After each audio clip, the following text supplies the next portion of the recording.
You're listening to FitPro Sessions with Parallel Coaching, episode number 31. Hi, I'm Neil Bergman. In today's podcast, myself and Hayley are talking all about the free energy systems. So stay tuned. Hi, I'm Neil Bergman. And I'm Hayley Bergman. Over the last 10 years, we've helped thousands of fitness professionals to get qualified, learn with simplicity, and coach clients with confidence.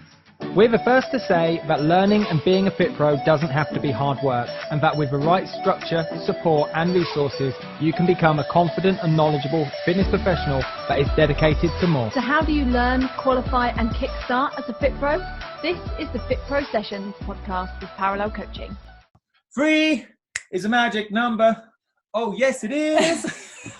You didn't expect that at all, did you? Amazing. I was like, what? Usually we're like, how are we going to start it? You say something. No, you say something. And I was like, just straight in. I was going to join in. I was like, I don't want to sing. Number. Were you going to sing it or not? I bet you weren't. Anyway, we're talking about energy systems. And we have free energy systems. Well, actually, there's some blurry lines there, but that'll be for another podcast. The three we're focusing on for level 2 and 3. Cool. And interestingly, the importance of energy systems, because although you need to know it for your level 2, level 3 anatomy and physiology exams, you need to know it as a FitPro. Completely. So we've said this about 31 times. So let's get this out of the way. So in your exam, your A&P exam, level 2, level 3, there's 8 modules in both level 2 and level 3. Energy systems is module number 8 in level 2 and module number 7 in level 3. I believe so. So if you have, depending on what training provider, 37 questions in some of them, exams, 40 in others and 50 in others, you can pretty much guarantee you're going to get 3 to 5, maybe a few more, depending on the paper, around energy systems. Yes, so yes, absolutely. you do need to know it. But you also need to know it after. But you need to know it after, more importantly. Like, consider if you're going to work with anyone, the reality is they're going to go through a warm-up, a cool-down, and a main component. Yep. There's going to be cardiovascular training in there. So you must understand why you're training someone for an anatomical and physiological adaptation to their energy systems. And again, this cascades. We said about this with the bones, yes. but it cascades. I love it. So like, you start off, if you don't know the energy systems, you can't plan effectively for your clients. You don't know the appropriate intensity and they won't adapt physiologically as intended. It also means that they won't get their goal. Yeah. And that then means that maybe you're going to have less leads, less confidence in selling packages because you don't think you're going to get the result. Completely. And that leads to less money. And that leads to an effect in your family, in your income, in your home life. And that might even mean that you bounce out the industry totally. And on our last podcast, we talked about, what was the title? Getting started, newly qualified. Yeah, what the hell do I do? And it's exactly that stat exactly we put out. You know, after 18 months, 80% of those who qualify aren't actually active in the industry. Yeah. And it comes back to knowing deep down anatomy and physiology, the principles of A&P and applied to the principles of training and marrying those two up. Yes. Like, let's say I work in a gym and new client, or I want to work with this person, or just want to help them and they want to do the 5K park run. So I do some testing with them, a body MOT, and I find out their current cardiovascular fitness. I've got 2 or 3, well, it's way more than 2 or 3, but I could do a 12-minute Cooper run test. I could do a Rockport walk test. I could do the bike, Astran bike. I could do a Chester step test. There's loads of cardiovascular tests I could do that tell me the current status of my client's cardiovascular system. Yes. Heart and circulation. Where lungs. Are they now? Where are they right now? And now I use my understanding of energy systems in alignment of my principles of training around cardiovascular training. So intervals, different types of intervals, fartlek and continuous, short steady duration, long steady duration. So inside intervals, you've got aerobic intervals, tempo. I'm not going to go into it. It's loads. And then I marry those two up to get a result over time. Yes. That result is the physiological Because adaptation. week 4, I do another test, the same test. Something changed in the body. My client got faster, fitter, stronger, leaner, meaner. At week 8, faster, fitter, stronger, leaner, meaner. And at week 12, perhaps that's the day they go and park run, whatever it might be. Yeah. But I can categorically say, here is the status of my client's energy systems. It was tested. We got better, we course corrected, it got better, we course corrected, bam, we went and got the goal. But if I don't know energy systems, I can't test because I don't know what I'm trying to find. Yes. And therefore I can't plan smart. You're going to run out of breath in a I minute. am. Like, I can't plan smart because I don't know where they are right now. Absolutely. And therefore, knowing the energy system gives you strategy. Yes. And obviously that testing gives you strategy to your plans, to your programs, and it takes out all that guesswork And what do I do? I'll give them a HIIT workout because I like doing HIIT. Yeah. or every session becomes somewhat random because there's no strategy. It just gives you strategy. I feel like I'm ranting. Yeah, this wasn't supposed to be a rant. It's not a rant, but it does. It just gives you a strategy to say, I'm doing this week. And if I do that and they complete all those sessions, frequency, intensity, time, and type, I got the prerequisites to go to week 2, week 3, week 4, test, week 5, week 6, week 7, week 8, test, 9, 10, 11, bam, race day. Whatever it is, whatever the goal, I can reverse engineer it and say, these are my test points, but I must know the client status, and that's underpinned to move forwards with energy systems. Shall we simplify some stuff? Yes. And as 3 is the magic number, I got 3. Yes, it is. I got 3 principles for you today. What do energy systems do is principle number uno. We have 3 systems in our body, and they each create ATP, adenosine triphosphate. So adenosine, tri meaning free, adenosine free phosphate molecules. Yes. And they create them each under a slightly different environmental condition. So you've got aerobic, lactic acid, and creatine phosphate system. So they're the 3. Aerobic is produced via oxygen. Yep. Anything else? Yes. What? Glucose and protein. I wondered if that's what you'd ask. So glucose, Hayley doesn't like protein. it when I put them on the spot in trick questions. I'm not going to do that again. We'll stop that. Nothing. Okay. But aerobic is produced using oxygen. It's the only one that's created in an oxidative state, i.e. that you can have oxygen available to you. And now, apparently we're aerobic. Well, no, apparently we are. It's fact. Physiologically, bam. Don't feel like I am. I know, completely. That's all about holding the breath. The beauty of this is obviously you're constantly breathing and you are an aerobic machine. Yes. At heart, you're an aerobic machine. And so you are constantly working or can work in an aerobic state. So the yield of ATP aerobically is not only continuous, but the yield per contraction it's great. It's massive. Huge. In comparison, it's really, really efficient, isn't it? It's an effective, efficient aerobic machine compared to producing ATP via the lactic acid or creatine phosphate or phosphate creatine system, which is quite arduous on the body, and the yield per ATP is actually significantly less compared to aerobic. Yeah, it's tiny. Okay. So what do? They create ATP, but we're really lucky. We've got 3 different ways of doing it. Completely. I like that. You did a wicked blog actually with a video, which we'll put the links to underneath this. And we used the analogy of a cooker with 3 different hobs. 3 pans. And so the first pan was the phosphate creatine system. The next pan was the lactic acid. And the next one was aerobic. And all of them are constantly on. It's not like I am now in my aerobic system. I am now crossing over to my PC system. Always simmering. They're always simmering. And it depends on the intensity determines how much we turn up the gas on those. And the environment. Turn up the gas on those pans. So if I sprint now, my PC system gets whacked right up.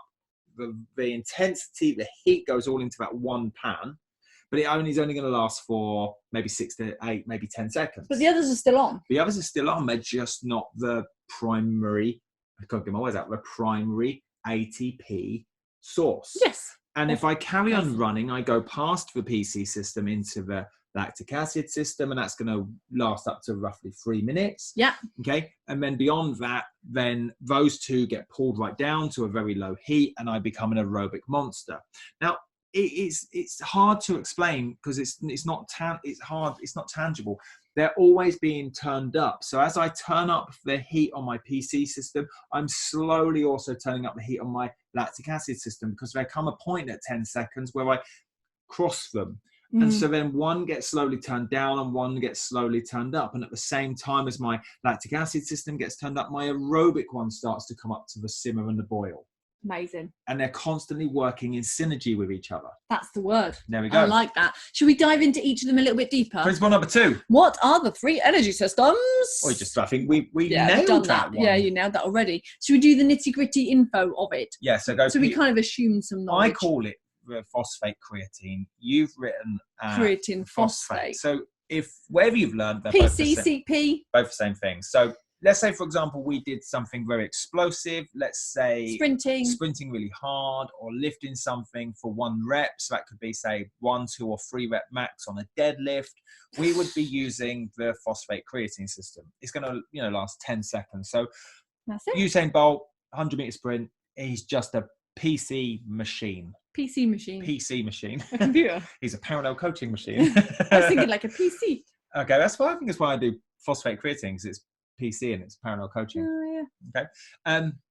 Now, it lasts up to 10 seconds, but it depends on you as an individual, your training age, your training history, loads of variables here: age, gender, weight, fat percentage, fitness, loads of variables. It might not last that long. Yeah. It might only last 5 or 6 seconds. For some people, it might last 10 or 12 seconds. We just know that it's a very short, explosive. And there's no fatiguing byproducts. So it doesn't hurt when you do that 10 seconds. It's like a poof, then it's done. Yeah, completely. Because it's over so quick. Yeah. Then the lactic acid. Yeah. So this one is the intermediate time. So if it's somewhere between 10 seconds all the way up to 3 minutes in a crude kind of timing. That could be a 400-meter run. That could be a 200-meter swim. It could be something whereby you're doing a set or a repeated set of reps, say 12 reps or 15 reps. That's probably, somewhere in the region of, 12 reps, 2 up, 2 down is what? 4 seconds a rep times 12, 48 seconds. As long as it sits between 10 seconds and 3 minutes, we're predominantly using the lactic acid system. And this one, it does have fatiguing byproducts. You can feel it. Yeah, that's for burn. So that's if you're properly in it, you feel it. That's for pump. That's where lactic acid is accumulating in those working muscles, and it creates an acidic environment, which it comes back to A&P, because we want our body to be in homeostasis. There's lots of things that our body must have. It must remain at a certain temperature. Blood must remain at a degree of certain pH. pH, that's what I said. Okay, and this is where lactic acid is changing. It's changing the acidity level of the blood.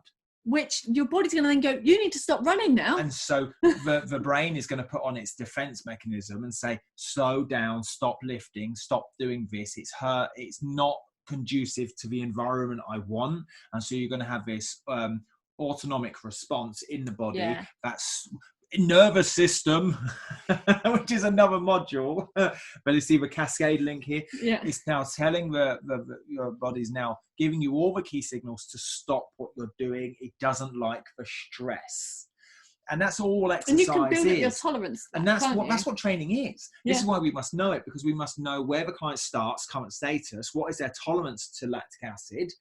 Amazing. Tolerance to lactic acid, and how can I push past that? Which, from a running perspective or cardiovascular perspective, is what your anaerobic threshold is all about. Yeah. Maybe we do a podcast on all that. So let's say my anaerobic threshold personally is at 166 beats per minute. That's the point at which I go anaerobic. We relate all these to energy systems in a moment. Okay, very quickly. I can now, through training, push up my anaerobic threshold to maybe 167 beats per minute heart rate, 168. And the more I can push my anaerobic threshold up, the more capacity in an aerobic perspective I've got. Yes. Oh, amazing. So but remember, so I'm baffling and waffling and all those other things now. Waffling. Okay, waffling. I love it. Is exercise is just a stress. So all we're trying to do is stress the body to have a specific adaptation to an imposed demand. We've said this so many times about the SAID principle in the podcast, but it comes up because it's so relevant. Yeah. Change the word SAID for stress. Stress adaptation to an imposed demand. Yeah. Specific stress. Maybe you could go SAID principle, which is specific stress adaptation to an imposed demand. What stress do I need to adapt my anatomy? what how stress I want must it. I have to adapt my physiology. Yes. Bam! So aerobic. We spend most of our time aerobic. So I'm aerobic. You're aerobic. burning oxygen and burning fats. Yeah. Okay, blood circulating fats. Yes, exactly. As a result, the aerobic system gets used for pretty much anything, especially if it's 3 minutes or more. Which is life. That's sleeping, sitting, standing, podcasting. And just remember, we're using all of them all the time. And we use them all of the time. So is that principle number 2? What do they do? Principle number 3. 3. This is going to be how does it relate? How do energy systems relate to planning? 3 is a magic number. So CV exercise, I'm not singing it back. Disappointed. CV exercise is done for a reason. Yes. Like you said earlier, that is that specific adaptation to an imposed demand. That stress is done to adapt the muscles, the heart, the nervous system, the energy system. I think you've said it already. This is why I started to pause you. I was like, no! So we've just recorded the last 2 podcasts. We batch them together. We get into a nice little zone. And I'll be honest, I scanned Redvis and I was like, I'm just going to go with it. And little did I know that you had planned it all. You ruined my plan. There we go. But working in specific heart rate and intensity zones will create different adaptations on the body as a whole. Yes. So if I work in a very low zone, it's going to have a very different effect if I work in a high zone. But it's also knowing the physiological and anatomical adaptations within energy systems for a warm-up. Yes. And a cool down, because if you get those intensities right and you manage the energy systems throughout your warm-up and you get that aerobic curve or whatever the objective is of your warm-up, your client's going to enjoy it more because you're going to have taken that client's heart rate up steadily. You're going to even increase range of movement steadily. You're going to have worked the muscles and ramped them up steadily. The nervous system has got preparation. And so if you get that right, it gives you full permission to go crazy in the main. Go crazy. There we go. Exactly. It's really and it's appropriate. Outside. It's very strange. I think we're okay. There we go. Anyway. So what we need to look at to start off with is the goal. So if you start with the client goal, then you can relate it back to the energy system and find the relevant intensity. And I've got something really golden for you. Go for it. Go straight in. 3 zones. Imagine them. 3? It's the magic number. Oh, we should call this 3. Okay. Maybe we'll go back. All right. So first of all, the green zone. This is where the goals sit for endurance, health-related, and beginner. Yeah. So name me a goal in here somewhere. For endurance, let's just go park run, 5K. Yeah, that's endurance. Or it could even be like somebody that wants... Couch to 5K. Yeah, or I was thinking like health-related would be somebody that wants to lower their blood pressure long-term. That type of thing. So all of those fall under this zone. So you start with that goal. Now, all of these goals want to develop the aerobic energy system and the type 1 muscle fibers. So we're talking about type 1 muscle fibers. We're talking about kind of low, steady state, moderate intensity. Yeah. So let's go to the RPE scale, because I know that's where you're going to go next. I'm not a big fan of a Borg scale 6 to 20, but I do like the 1 to 10 scale. I like the 1 I think to 10. It's easier to instruct in 1 to 1. How are you feeling on a scale of 6 to 20? Yeah, it doesn't mean anything. What happened to 1 to 5? That was a specific study for anyway, another podcast. 1 to 10 is really quite straightforward. And what I love about this is your warm-up is like 1 to 4. Yeah. The green zone is 5 to 7. Okay. Great. So now you've got a system, a strategy, some structure. So if they stay in that 5 to 7 and their workout is within 5 to 7 out of 10, they're going to be making physiological adaptations to their aerobic energy system and their type 1 muscle fibers, which will help them get the goals of endurance, health-related, and or relevant for a beginner. Yeah, completely. And you can still put, intervals and fartleks and all that within this 5 to 7, the green zone. The green mean go. The green being like other suitable for everyone. Yeah, suitable for everybody. The next one is a golden zone, which is kind of looking at you're now pushing the boundaries. Let's go from the RPE scale first. You're talking about an RPE of 7, 8, and 9 out of 10. Yes. So 7, you're still top end aerobic. 8, you've but now that lactic acid's building. Yeah, don't forget, RPE 7. It's really hard to just stay at 7 unless you're very accustomed to training. But likely is you're going to tip over to 8. So 8 out of 10 is anaerobic. Yeah. That's There'll the be threshold. there's a threshold, your anaerobic threshold. There'll be a very clear discrepancy in your client now of where, being able to hold a conversation. There'll be physical signs of fatigue, postural fatigue, Sweating potentially, and also like they get a little bit more focused when they go anaerobic. Like you can see them like don't want to talk anymore. You zone in, and then like 9 is like you're pushing the boundaries of this. But types of goals you're talking about be fat loss, improving someone's VO2 max, pushing their anaerobic threshold, and elements even of hypertrophy. and even hypertrophy. So building someone's muscle via a cardiovascular route for a specific goal. Remember, Hayley started all this off with a specific goal. So this might be, for example, somebody that has a 10K goal, Yes. 10K run, or a particular swim, or a bike, for example. They need to, get physiological and anatomical adaptations to their quads in a cyclical motion on a bike. This is going to do it. The golden zone. Golden zone. Going to produce lactic acid. That's for byproduct. That's for fatiguing byproduct. It works that system. It works very that well. system. And actually, as you do have a byproduct of lactic acid, some of that can be used for further energy production. Okay, it's quite techy and sciencey now, which we don't need to go down. But just know that the byproduct is lactic acid, and that is going to have a fatiguing effect. So over time, you're going to slow down, and you're going to find it harder. Yeah. And actually, one thing to just remember on this is that you can't spend longer than 3 minutes above that 8 on that RPE. Yeah. So if you're going 7 to 9, you're probably going to do some sort of interval. Well, it has to be an interval fact, you're because doing after, above and below. I mean, think about it. After 3 minutes, that would be of an elite person, I'm going to say, and certainly an advanced person. So most people 1 to 2 minutes, for example. Reality is, maybe even one to 2 minutes, maybe even less than 1 minute, to be honest, inside RPE 8 or 9, before they have to come back down and find some kind of recovery. The longer you spend in RPE 8 and 9, you're probably going to need more time recovering. Yes. So you would have a positive split. And what I mean by that is you would have, say, 30 seconds in RPE 9 followed by 90 seconds RPE 6. Oh, so there's more in the rest zone. There's more in the rest zone, more in the golden or green zone. So we're just back into the green zone, before you go back up. Yeah. So this is why knowing energy systems is key, because it allows you to consider how much time do you spend above and below. Not going, why can't they stay at this speed? And you're like, well, completely. actually, no, they're burning out on their lactic acid. They can't do it anymore. I can have a real clear progressive plan and say, right, these 2 weeks, we're going to have this interval time in this zone, and then we're going to progress to this interval time in this zone, and then this interval time in this zone. And it's slowly step loaded, or there's lots of periodization models, but classic step load with a rest week after week 4 would work. Gas principle. A gas principle, general adaptation syndrome.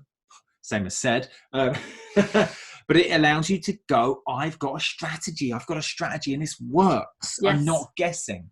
Exactly. Then the final point on that would be predominantly you're talking type 2A muscles. Yes. I mean, you're still going to get your type 1 muscles, and you're still going to get your type 2B muscles, but predominantly type 2A, which leads us to the red zone. Red being stop, red meaning kind of, dare I say, danger to a degree. You don't want to spend too long here in terms of weeks. Yeah, well, you probably can't spend too long here in a session anyway, because the reality is the client's just going to burn out.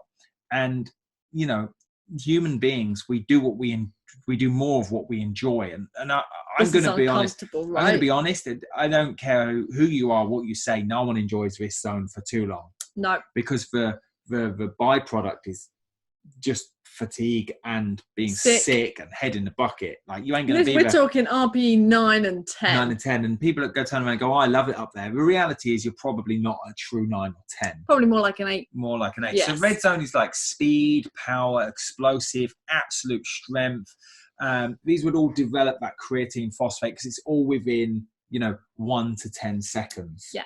Okay. So it could be a sprint interval. A high intense burst of extreme output. I mean, would you say that they could go any longer than 10 seconds? Because they could probably try that at, say, RPE 9. Remember, 9 also was touched on in Golden. So you might be able to, So this is the thing, really. So, a lot of these moves require... so from a powerlifting perspective, they require a serious skill set. So the reality is that person's energy systems matched up with their skill set. I'm gonna put a big statement out and say they're probably not matched. And so yes, they might be able to lift heavy but not get the true red zone effect, or they might be able to get the true red zone effect but not be effective or efficient in their lift. Oh, nice. And then when you relate that, say, to sprinting, like hill sprints, really fast. And then you relate it to speed. Like, let's take it from a cardiovascular perspective. I think you could probably, a lot of people could do it inside running or swimming or cycling. I'd say more so cycling because it's non-weight bearing. There's a lag though, isn't there, to get there? Like, you know, when you go like, right now I'm going to sprint, you don't start off at RP9 straight away. No. But the point here is that you're burning that energy system, and it's not about you've got to burn at 1 second. It's the fact it's the speed and the explosive nature of that muscle contraction that brings about it to be a PC, phosphate creatine, ATP pathway. Yeah. The point I want to make is this is for a very high, intermediate, advanced client. Yes, that's why it's red zone. That's why it's red zone. So that, I think that's the relevancy here and why we must know it and who it's for. Nice. Because I'm not going to get Joe Bloggs, Sandra down the park and do a sprint, because if she's brand new-ish to exercise, the reality is she probably has poor posture, can't activate certain muscles in certain order. And technique-wise, probably isn't there. So if I asked her to sprint across the park, she could probably do it, but it's not going to be great, is it? And if we start, like, I'm going to rant now. Yeah. I'm going to rant. This is insanity related, but like programs like Insanity, I'm not saying just Insanity. Oh, what a comment. But if they claim to be high intensity interval training whereby they're working like a Tabata for the entire hour, then especially not a beginner. You know, if you do a Tabata, which is 20 seconds work, 10 seconds rest, for the 20 seconds you're working, you're at a 9. Certainly after interval 3 or 4. And you can feel that change after 10 seconds, I'll be honest. After 10 seconds, you feel the lactic acid kick in. And if you've done the Tabata properly, you shouldn't be able to do a second one. Yeah. If you're doing 2 Tabatas in a session, the reality is you either didn't work hard enough in the first and you're holding back, or you can't work hard enough in the second because you're spent from the first one. Yeah. So again, you know, I'm not going to go down that route. Go and read up the science, go and read up the studies behind the Tabata, why it's even here. Like, the fitness industry have bastardized Tabata. It's not how we use it is not what it was designed for in the first place. So if you're deploying loads of HIIT in one session, this is why you need to know it, because the reality is your energy systems just aren't capable of maintaining that high intensity in the red zone for too long. Yes. But they could manage a really good, let's say, an interval session for an hour using Golden, for example. Yeah. You're still hitting out to 9s. Yeah. The other thing I want to go back for very quickly, just to have completion for myself. It's usually me that needs completion. Is around the red zone, around that speed and explosive. Is quite often we're doing a plyometric exercise inside that 10 seconds for PC system of a Tabata 20 seconds. But the reality is, again, go and do your homework on what a true plyometric exercise is. It's not just bounding. There's so many variables involved. And I think for me, the main thing is the actual contact time with the floor and that stretch response pathway. So if we're doing box jumps, you don't want me to squat back down to the floor and then stand there for a second before I come back up. No, not at all. It's like as soon as it hits the floor, boom, you're back off. Explosive. Like, really, really stretch reflex. Now we have to go back to the nervous system. Now we have to go back to joint mechanics, range of movement, muscles, muscle contraction, muscle fiber types, proprioceptors, mechanoreceptors, ligaments that stabilize the joint. Like, I feel like I geek out over this way more than you do. I think you do now. And that's why the red zone is not appropriate for everybody. Because if we're truly going to work in the red zone, the stress on the body anatomically and physiologically is huge, not just from an energy system perspective, but from a tendon ligament perspective. a meniscus perspective, tight muscle perspective, a joint perspective. Anyway, everything. Bam! The whole thing. So when planning for your client sessions, here's a little order, just to go back over it. Start with the their goal and their ability. We could have read that off screen perfectly. Let's try it again. Start with their goal and ability. I feel like at primary school where you've got to like yeah, completely. And know the physiological and anatomical adaptation that they want to achieve. Yes. So you can start in week 1 or week 0, do some testing, find out their status, what test am I going to deploy. That's the ability. And then go, right, in 4 weeks' time, in an ideal world, all going well, based on frequency, intensity, time, and type, we're going to do this many sessions, this many sessions, this many sessions, this many sessions in this week, this week, this week, and this week. And we're going to test here. I ran out of space on screen. Yeah, completely. Awesome. And then that's the physiological adaptation you apply to that. So I need to work my aerobic system, my lactic acid system, my CP system. What are the things you're going to focus on? So you might go, right, for the first 4 weeks, I'm just going to spend majority of my time in the green zone. Working on duration, maybe? Working on duration and working up through RPE, 4, 5, and 6. Yeah. And in doing so, I encourage range of movement. I strengthen ligaments, tendons, muscles, X, Y, and Z. Blah, blah, blah. And now that gives me the prerequisite in the next 4 weeks to go into the early golden zone, which I'm going to spend the majority of time in doing an aerobic interval at RPE 6 and 7, 5 and 7, 5 and 7. But in the next 4 weeks, I'm going to tip over into the top end of golden zone, into red zone, and go 8 and 9, 8 and 9. Do a cruise interval.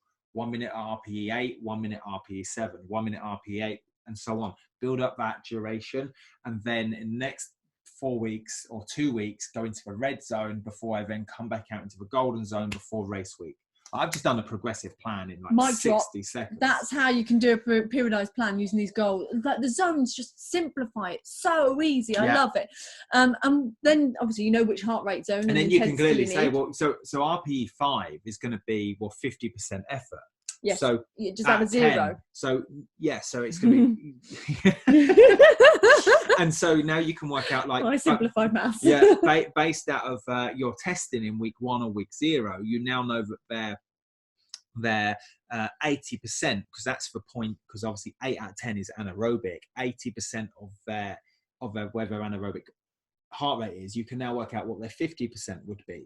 So you can say, right, I'm going to spend majority of my time around this heart rate zone, which is our next point. Is which heart rate zone or heart rate region, beats per minute, are you going to stay in? Yeah. Which determines intensity.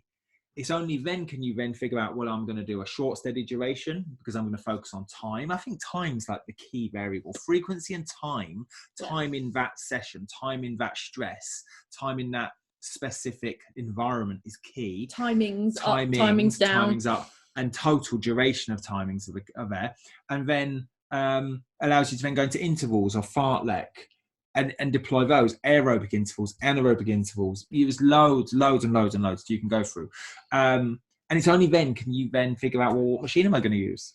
Oh, it's last. like the amount of times we have to say to so many learners.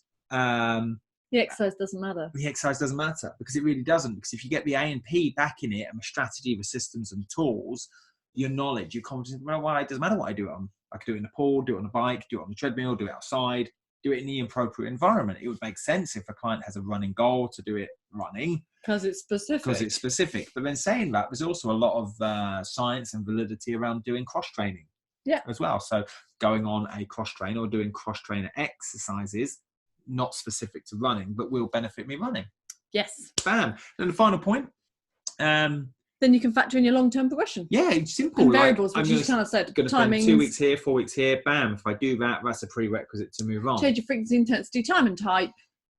You've already done that as well. And that's what I love about the level 2 fitness instructor, is because it actually teaches you the crux, the fundamental bricks, just like the foundations to a house, around all 8 modules of A&P, followed by the principles of training, which I'll be honest are GAS, general adaptation syndrome, which is week 1.